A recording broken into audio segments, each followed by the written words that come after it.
সালমান খান, শাহরুখ খান, অক্ষয় কুমার, অজয় দেবগনের মতো অভিনেতারা এখন জীবনের এমন একটা পর্যায়ে পৌঁছেছেন যেখানে তাদের বয়স স্বাভাবিকভাবে বেড়েছে, কিন্তু সিনেমায় তাদের বয়স যেন কোনোভাবেই দেখা না যায় সেই চেষ্টা করা হচ্ছে। মুখের রেকেলস সরিয়ে দেওয়া হচ্ছে, স্কিন স্মুথ করা হচ্ছে, চুল কালো দেখানো হচ্ছে, প্রয়োজনে শরীরে সিজিআই দিয়ে আরো তরুণ দেখানো হচ্ছে।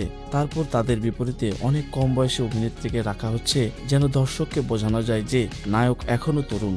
কিন্তু এখনকার দর্শক বোকা নয়। 4K ক্যামেরা, সোশ্যাল মিডিয়া, ফোনের ভিডিও এবং বিভিন্ন পাবলিক অ্যাপিয়ারেন্সের কারণে একজন অভিনেতাকে বাস্তবে কেমন দেখায় সেটা সবাই দেখতে পাচ্ছে।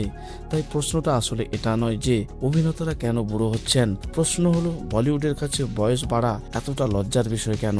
স্টুডিও এবং ব্যান্ড ম্যানেজাররা অনেক সময় বয়স বাড়াকে স্বাভাবিক বিষয় হিসেবে দেখেন না, বরং এটাকে একটা ইমেজ বা পিআর সমস্যা হিসেবে দেখেন। বিজ্ঞাপনেও রিক্লস সরানো হয়, শরীরের কিছু অংশ ডিজিটালি পরিবর্তন করা হয়, অ্যাকশন দৃশ্যে বডি ডাবল ব্যবহার করা হয়। এসব এখন খুব স্বাভাবিক হয়ে গেছে। সাম্প্রতিক সময়ে সালমান খানের কিছু পাবলিক অ্যাপিয়ারেন্স নিয়েও আলোচনা হয়েছে। সিনেমায় তাকে একরকম তরুণ ও নিখুঁত দেখানো হয়, কিন্তু বাস্তবে তার চেহারায় বয়সের ছাপ দেখা গেলে সেই পার্থক্য দর্শকের চোখে পড়ে যায়। এই একই বিষয় শুধু সালমান খানের ক্ষেত্রে নয়, শাহরুখ খানের পাঠান, জওয়ান, টাঙ্কিতেও বিভিন্ন জায়গায় ডি এজিং স্কিন স্মুথিং ব্যবহার করা হয়েছে বলে দর্শকরা লক্ষ্য করেছেন।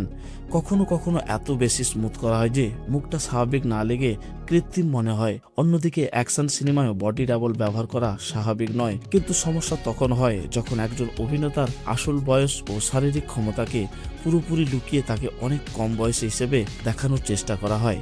এর ফলে শুধু সিনেমার বিশ্বাসযোগ্যতাই কমে না, অভিনেতার নিজের ব্র্যান্ড ইমেজও ক্ষতিগ্রস্ত হতে পারে। এর ভালো উদাহরণ হিসেবে অনিল কাপুরকেই দেখা যায়। দিল ধড়কনে দো বা অ্যানিমেলের মতো সিনেমায় তিনি নিজের বয়স এবং ম্যাচিউর লুককে লুকিয়ে রাখেননি, বরং গ্রে চুল ও বয়সের সঙ্গে মানানসই চরিত্র গ্রহণ করেছেন, আর এতে তার স্ক্রিন প্রেজেন্স আরও শক্তিশালী হয়েছে।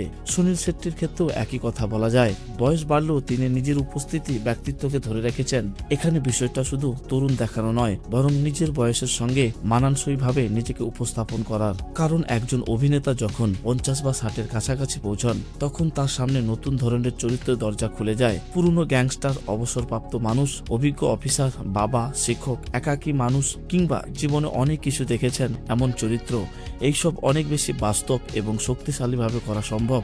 সমস্যা হলো ইন্ডাস্ট্রি অনেক সময় এই বয়স্ক চরিত্রগুলোকেই সুযোগ দিতে চায় না। দর্শকও অভ্যস্ত তাদের তরুণ নায়ক হিসেবে দেখতে চায়, আর মার্কেটিং মেশিনও তাদের সেই পুরনো ইমেজের বাইরে যেতে দেয় না। ফলে অভিনেতারাও ধীরে ধীরে নিজেদের তৈরি করা ইমেজের মধ্যেই আটকে পড়েন। ডি এজিং প্রযুক্তিও খারাপ নয়, গল্পের প্রয়োজনে এটি অসাধারণ একটি প্রযুক্তি। যেমন কোনো সিনেমার চরিত্রে অতীত দেখানোর জন্য অভিনেতাকে তরুণ দেখানো দরকার হলে ডি এজিং খুব ভালো ব্যবহার করা যায়, কিন্তু সমস্যা তখনই হয় যখন গল্পের প্রয়োজনের বদলে শুধুমাত্র অভিনেতার বয়স লুকোনোর জন্য এই প্রযুক্তি ব্যবহার করা হয়। আজকের সোশ্যাল মিডিয়ার যুগে এটা আরো কঠিন। সিনেমার পোস্টার বা সিনেমার দৃশ্য যতই এডিট করা হোক, কোনো দর্শক যদি ফোনে একজন অভিনেতার বাস্তব ভিডিও তুলে সোশ্যাল মিডিয়ায় দেয়, সেখানে তার স্বাভাবিক চেহারা দেখা যায়। তাই দর্শক আসলে অভিনেতাকে সবসময় তরুণ দেখতে চায় না। হ্যারিসন ফোর্ডকে 35 বছরের মতো দেখানোর দরকার নেই, অমিতাভ বচ্চনকে আবার তরুণ অ্যাংরি ইয়াংম্যান বানানোর দরকার নেই। একজন অভিনেতার বয়স যখন তার ব্যক্তিত্বের সঙ্গে মিশে যায়, তখন তার মধ্যে একটা আলাদা শক্তি এবং উপস্থিতি তৈরি হয়। একজন 60 বছরের অভিনেতা যদি ক্যামেরার সামনে নিজের বয়স অনুযায়ী উপস্থিত হন এবং তারপরও দর্শককে বিশ্বাস করাতে পারেন যে তিনি সেই ঘরের সবচেয়ে বড় তারকা, সেটাই আসল স্টারডম। বয়স বাড়া জীবনের স্বাভাবিক প্রক্রিয়া। টাকা, ফিল্টার, প্লাস্টিক সার্জারি এবং কম্পিউটারের মধ্য দিয়ে কিছু সময়ের জন্য বয়সের ছাপ লুকোনো সম্ভব হতে পারে, কিন্তু চিরদিনের জন্য বাস্তবতাকে লুকিয়ে রাখা সম্ভব নয়। তাই এখন সময় এসেছে অভিনেতাদের নিজের বয়সকে ভয় না পেয়ে সেটাকে গ্রহণ করার। সত্যিকারের স্টারডম মানে নিজের বাস্তবতাকে মুছে ফেলা নয়, বরং নিজের বয়স, অভিজ্ঞতা এবং ব্যক্তিত্বকে শক্তিতে পরিণত করা।